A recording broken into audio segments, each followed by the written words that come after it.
আজ আমাদের গৃহ আরম্ভের পূজা হচ্ছে। আর আজকে দিনটা হলো অঘ্রাণের ২৬ তারিখ, ইংরেজির হচ্ছে ১২ই ডিসেম্বর ২০২৪।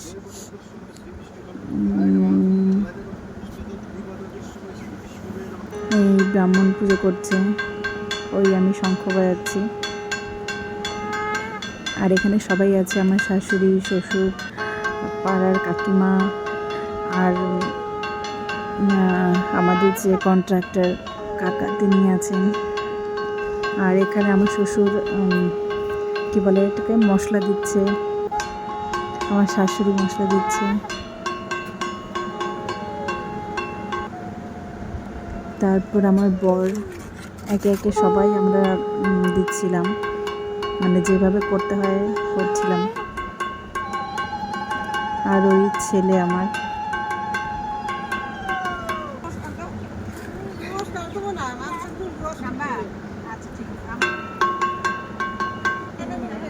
এবার আমার পালা। আর জায়গাটা এতটাই নিচু ছিল যে মানে সবাইকে মই দিয়ে নামতে হয়েছে, তাই আমিও মই দিয়ে নামলাম আর ছেলেকেও নিয়ে আসলাম, ও আমার সাথে পূজা দেবে জন্য।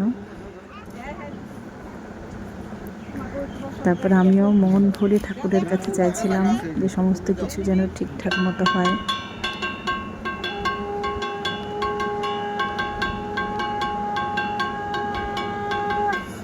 কারণ এত বড় একটা কি বলবো কাজ শুরু করতে যাচ্ছি, তাই কোনো বাধা বিপত্তি যতই আসুক না কেন কাজটা যেন আমরা ঠিকঠাক মতো করতে পারি, এটাই ঠাকুরের কাছে চাওয়ার ছিল। কারণ এত বড় কাজ তো আমরা এর আগে কখনো করিনি, তো তাই আর কি প্রচণ্ড ভয়েও ছিলাম, মানে আমরা কাজটা কমপ্লিট করতে আদৌ পারবো কি পারবো না, এতটা ঝুঁকি নেওয়া আমাদের পক্ষে ঠিক হলো কি হলো না।